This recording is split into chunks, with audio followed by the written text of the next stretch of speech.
Tobias Ahlbäck, originally from Örebro, approximately 2 hours away from Stockholm, here in Sweden. Spent some time in the university in Västerås, went via Göttingen in Germany, and finished my studies in Stockholm approximately 14 years ago. And since that, I've been in Stockholm. And I'm working today as a CEO of Solid Sport. We have built a streaming platform that is used by approximately 5,000-6,000 clubs, sport clubs, who use our platform to live stream games and events in order to generate revenue.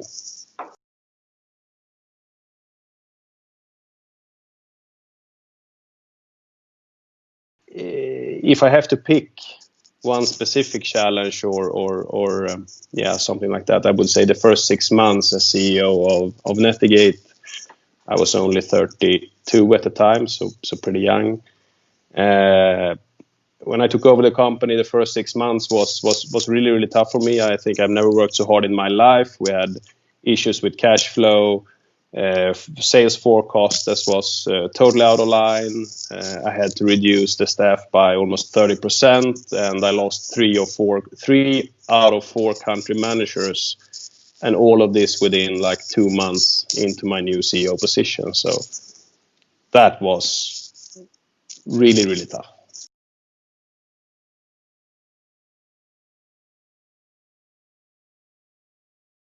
The reason going into DACH or Germany was basically, big market. That's normally the reason you go from the Nordics into the DACH market. We didn't do super much analysis on before we went, more than it's a big market. We should go there. And I think maybe that's the first mistake you do when you go into and you want to work with Germans. You need to be a bit more specified than that. You need to have a plan. German people wants the details, and you need to be prepared when you do it. We didn't have that in the beginning, so it required a lot of patience, a lot of preparation.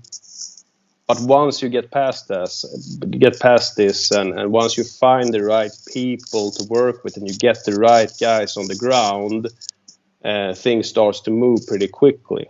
But lesson number 1 was to be very, very patient and make sure you have your stuff in place, because otherwise the guys will not be that happy. So that was a lesson to not come in too unprepared, I would say.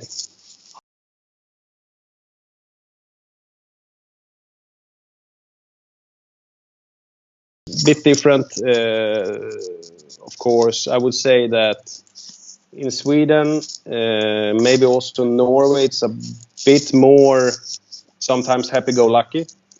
We're pretty keen on trying new things, and it's easy to start up a new idea, and if it falls, you have to redo it again, which can take time. But on the other hand, you get new things up and running pretty quickly. I would say that's my experience from at least in working in Sweden. Finland, and then as we're talking about here, Germany, I wouldn't say that's the case. It takes a bit more time to maybe launch a new project or get a new business idea through, because you need to be, as I said before, you need more details before you can have the German team signing off on it.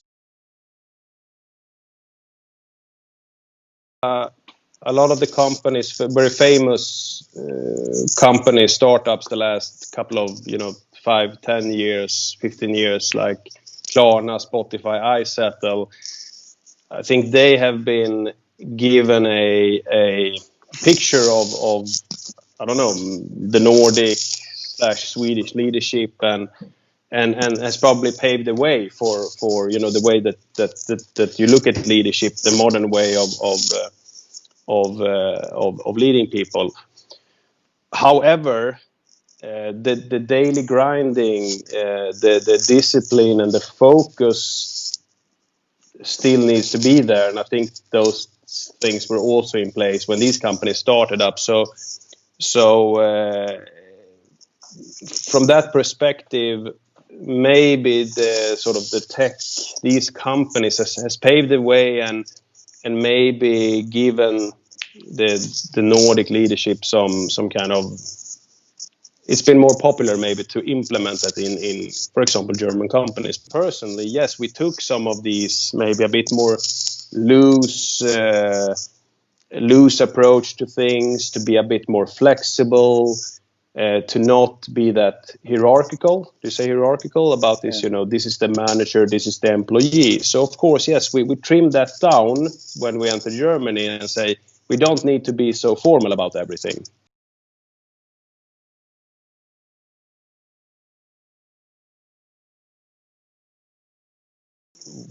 We had some what we say, I was 32 years old when I took the CEO job of Netigate, and we had sort of employees in Germany age 50 plus with all kinds of doctor's degrees, with all the respect required and hierarchy. So but I didn't find it super difficult to sort of bring them into this, you know, technology, that culture that we had and that we started to build in Sweden already in 2006. So I think with a clear culture and a very clear, this is what we want to accomplish, and if you can explain that in a good way, you will get a lot of people behind you, no matter basically where they're from.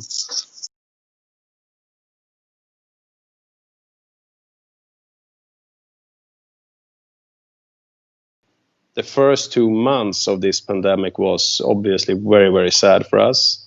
During March and early April, there were 0 live streams, more or less. We went from 1,500 games to maybe 10 games a weekend.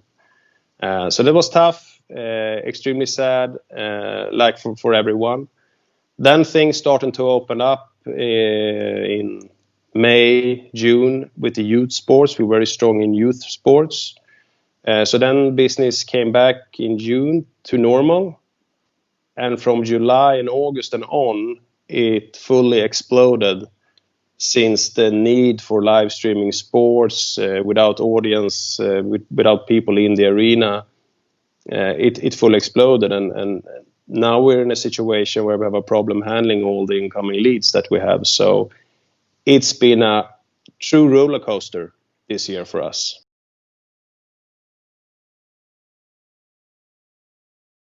More focus on doing things than planning things. It's going to be hard work. You're going to spend. You're going to need to spend incredibly much money on your staff, because you're going to be so dependent on picking the right people to your company. Focus on your product. Make sure your product is good, and focus on selling it. Even if it's selling via credit card on the page, or enterprise selling, or no matter how you're doing it, but you need to be on top of your numbers and think about, selling all the time. I need to make sure that I like what I do. Do I believe in the company? Do I like the journey we're on? Because if that's not the case, I'm not going to be able to do a good job. Just simple as that. Enjoying what I do. Enjoying what I do creates energy. So that's the key. When I'm not working, obviously family comes. That's really important. If there is any more time than that to sort of boost energy or reload, you will most likely find me on the golf course.